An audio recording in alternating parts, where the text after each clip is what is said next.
പിതാവിൻ്റെയും പുത്രൻ്റെയും പരിശുദ്ധാത്മാവിൻ്റെയും നാമത്തിൽ ആമേൻ.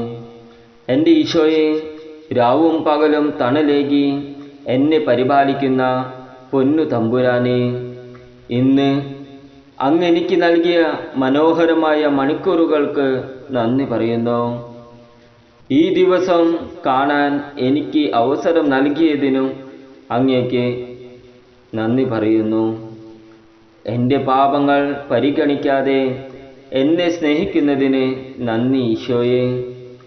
എൻ്റെ വാക്കാലും പ്രവൃത്തിയാലും ചിന്തയാലും ഉപേക്ഷയാലും ഞാൻ വഴി വന്നുപോയ എല്ലാ പാപ അപരാധങ്ങൾക്കും ഞാൻ മാപ്പ് ചോദിക്കുന്നു.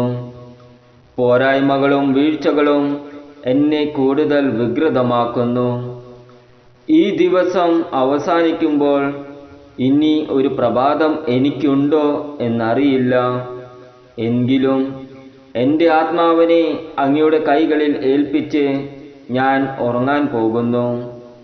ഞാൻ ഉറങ്ങുമ്പോൾ അങ്ങ് എനിക്ക് കാവലാകണമേ.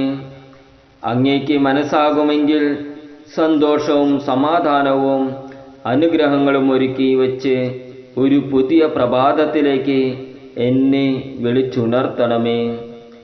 അങ്ങ് നൽകാത്ത യാതൊന്നും എനിക്ക് വേണ്ട പിതാവേ. ആ സമയം വരെയും അങ്ങയുടെ മറവിൽ എനിക്ക് അഭയം നൽകിയാലും അന്ധകാരത്തിൻ്റെ എല്ലാ പ്രവർത്തനങ്ങളിൽ നിന്നും എന്നെയും എൻ്റെ കുടുംബത്തെയും സംരക്ഷിക്കണമേ. ആമേൻ. സ്വർഗസ്ഥനായ ഞങ്ങളുടെ പിതാവേ, അങ്ങയുടെ നാമം ഉചിതമാകണമേ. അങ്ങയുടെ രാജ്യം വരണമേ. അങ്ങയുടെ തിരുമനസ് സ്വർഗത്തിലെ പോലെ ഭൂമിയിലുമാകണമേ.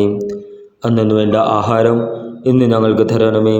ഞങ്ങളുടെ കടക്കാരോട് ഞങ്ങൾ ക്ഷമിച്ചിരിക്കുന്നത് പോലെ ഞങ്ങളുടെ കടങ്ങളും പാപങ്ങളും ഞങ്ങളോടും ക്ഷമിക്കണമേ.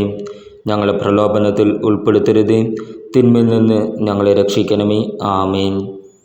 നന്മ നിറഞ്ഞ മറിയമേ, സ്വസ്തി, കർത്താവ് അങ്ങയുടെ കൂടെ സ്ത്രീകളിൽ അങ്ങ് അനുഗ്രഹിക്കപ്പെട്ടവളാകുന്നു. അങ്ങയുടെ ഉദരത്തിൻ്റെ ഫലമായ ഈശോ അനുഗ്രഹിക്കപ്പെട്ടവനാകുന്നു. പരിശുദ്ധ മറിയമേ, തമ്പുരാൻ്റെ അമ്മേ, പാപികളായ ഞങ്ങൾക്ക് വേണ്ടി എപ്പോഴും ഞങ്ങളുടെ മരണസമയത്തും തമ്പുരാനോട് അപേക്ഷിക്കണമേ. ആമേൻ. പിതാവിനും പുത്രനും പരിശുദ്ധാത്മാവിന് സ്തുതി, ആദ്യയിലെ പോലെ ഇപ്പോഴും എപ്പോഴും എന്നേക്കും. ആമേൻ. ക്രിസ്തുവിലുള്ള പ്രിയപ്പെട്ട സഹോദരി സഹോദരന്മാരെ, ഇന്നത്തെ ദൈവവചനം വിശുദ്ധ യോഹന്നാൻ എഴുതിയ സുവിശേഷം 20-ാം അധ്യായം 19 മുതൽ 23 വരെയുള്ള വാക്യങ്ങൾ. ആഴ്ചയുടെ ആദ്യ ദിവസമായ അന്നു വൈകിട്ട് ശിഷ്യന്മാർ യഹൂദരെ ഭയന്ന് കതകടച്ചിരിക്കെ യേശു വന്ന് അവരുടെ മധ്യേ നിന്ന് അവരോട് പറഞ്ഞു, നിങ്ങൾക്ക് സമാധാനം. ഇപ്രകാരം പറഞ്ഞുകൊണ്ട് അവൻ തൻ്റെ കൈകളും പാർശ്വങ്ങളും അവരെ കാണിച്ചു. കർത്താവിനെ കണ്ട് ശിഷ്യന്മാർ സന്തോഷിച്ചു. യേശു വീണ്ടും അവരോട് പറഞ്ഞു, നിങ്ങൾക്ക് സമാധാനം. പിതാവ് എന്നെ അയച്ചതുപോലെ ഞാനും നിങ്ങളെ അയക്കുന്നു. ഇതു പറഞ്ഞിട്ട് അവരുടെ മേൽ നിശ്വസിച്ചുകൊണ്ട് അവരോട് അരുളി ചെയ്തു, നിങ്ങൾ പരിശുദ്ധാത്മാവിനെ സ്വീകരിക്കുവിൻ. നിങ്ങൾ ആരുടെ പാപങ്ങൾ ക്ഷമിക്കുന്നുവോ അവ അവരോട് ക്ഷമിക്കപ്പെട്ടിരിക്കും. നിങ്ങൾ ആരുടെ പാപങ്ങൾ ബന്ധിക്കുന്നുവോ അവ ബന്ധിക്കപ്പെട്ടിരിക്കും. നമ്മുടെ കർത്താവായ ഈശോ മിശിഹായ്ക്കും സ്തുതി.